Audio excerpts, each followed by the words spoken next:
Can you run a marathon? You know, maybe at one point in my life I could have, but not anymore.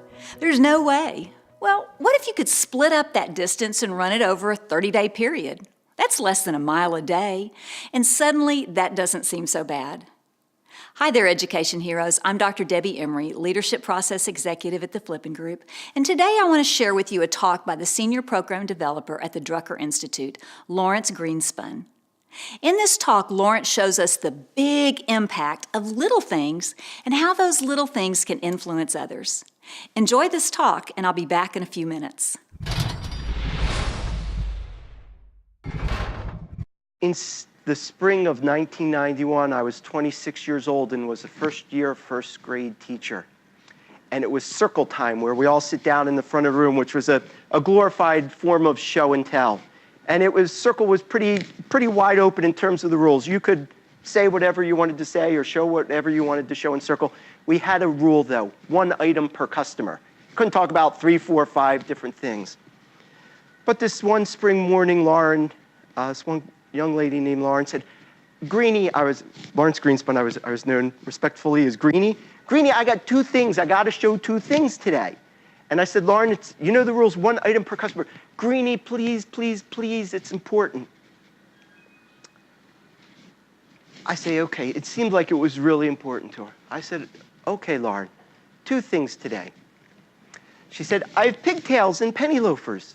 And she put up her hands to display, like angels' halos, 2 circling pigtails that her mother had made around her head, and her penny loafers, she said, my Mr. Greenspun shoes, because they were just like mine. An hour or 2 later at recess that day, the airplane carrying United States Senator John Hines to a meeting in Philadelphia collided with a helicopter over the school. The plane fell on Lauren and she died. I was asked by the coroner to identify her body. I was led out to the playground with this incongruous view of playground equipment, airplane debris, and a white sheet in the middle of the field.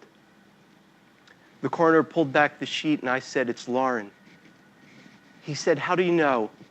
I'm sorry, it has to be a positive ID. How do you know? The pigtails and penny loafers, I told him. A little thing, a 6-year-old girl says, can I please, please, please show 2 things today?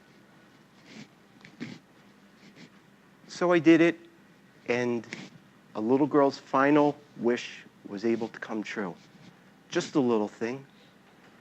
But it's bigger than the big things that we think about, that we form committees for and spend tens of thousands of dollars on curricula and bring all teacher training in. But it's just a little thing. When I was 6 years old, in the summer before 6th grade, my family took a vacation. We stayed at a lake in Michigan. And we stayed in a little cabin on the edge of the lake. I have an older brother, Michael, and a younger sister, Jeannie. And we were good big brothers, generally speaking, but we weren't perfect, and there's times that we could be annoying to Jeannie. And as our much younger and smaller sister, she was limited in the ways that she could get back at her bigger and older brothers. So, of course, I bring my baseball cards on summer vacation in 1970 at this lake at Michigan. I do not remember what I was doing to annoy Jeannie, but it must have been something very bad. Because I saw, and it's like one of these things that you see unfold in slow motion. I see Jeannie run across the room to where my baseball cards are piled, and from the top of the pile, she grabs the 1969 Willie Mays that I just traded Jimmy Grierson, a Willie McCovey, an Al Kaline, and a Johnny Callison for. She pulls Blanky out, she puts 1969 Willie in, she corks her mouth with Blanky and starts chewing and making a nya face at me. So like any red-blooded American boy who just saw his 1969 Willie Mays baseball card disappear down his little sister's yapper, I run up and I grab the other end of Blanky that's hanging loosely from her mouth. And with all my might, I begin to spin around and around and around. And Jeannie's holding on like a dog, and like, and her feet come up from the ground. I go, 1, 2, 3, and I let go, and splat, Jeannie hits against the wall. And you know, like the cartoon character, she sticks there for a moment, and she's slowly sliding down the wall. Now you know that feeling when you get the wind knocked out of you and you can't breathe? Well, Jeannie starts, and I realize when she catches her breath, she's going to start screaming, and Mom's going to come in from the next room, and I'm going to get it. So I go up and I grab Jeannie and I start patting her back. I'm like, shh, shh, shh. You're okay, shh, you're all right. But my mother had heard the tumult from the next room, and she comes in and she looks at me and she goes, come here. And I'm thinking it looks all sweet and innocent. My little baby sister, I'm like, what? I'm like, shh, shh. Come here, my mother goes. When I get up to her, she grabs my wrist, pulls me out of the room, out of the front door of the cabin, and starts dragging me down towards the lake. I'm thinking, Mom's going to drown me for being mean to Jeannie. I dig my heels in the gravel and rocks. We get down to the edge of the lake. My mother bends down and picks up a rock. It's like a biblical scene. My mother's going to stone me for being mean to Jeannie, and then she's going to drown me. But instead, she turns my hand over. She puts the rock into my hand. She points to the lake, and she says, throw it. Now I'm 6 years old. I don't understand what's going on. I'm like, throw the rock, she says. Well, that much I can do. I throw the rock into the lake, and my mother points where it went in. She says, well, what happened? And I look, I said, well, it sank. She says, yes, what else?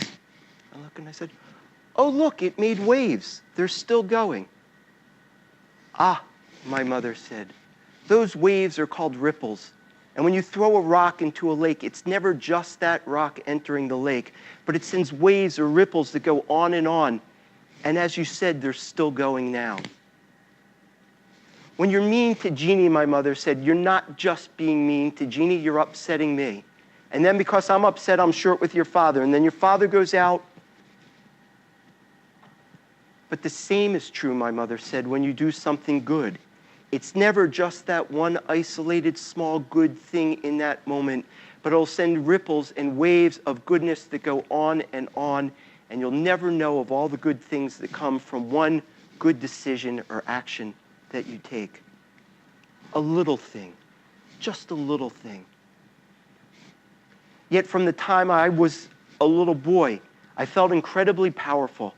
I felt as if the things that I did, the decisions I made, the actions I took mattered in the world around me. And I better think very carefully about the stones I picked up, the still waters into which I would throw them, and the types of ripples or waves that would come from them. Well, if a little boy possesses all that power, imagine what a school district of highly trained professionals can accomplish in the still waters of the lives and your communities around you.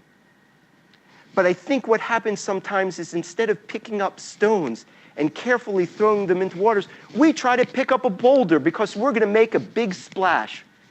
Well, guess what? A boulder's really hard to pick up, and it's really hard to direct. And instead of being able to get it to land where you want it to land and do what you want it to do, you're probably going to drop it in the mud and make a mess. And you may never even get that boulder off the ground. But hundreds of you could be picking up stones and doing a little big thing to send ripples of goodness out into the world. Well, I really hope you enjoyed Lawrence's talk on the bigness of little things. This reminds me of how often we try to make big, sweeping changes like many people's New Year's resolutions.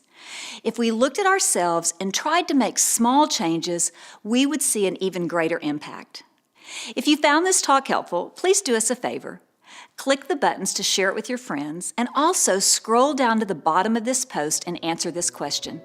What's something small that you can change that will make a huge impact in your life? So let's continue the conversation below. We'd love to hear from you.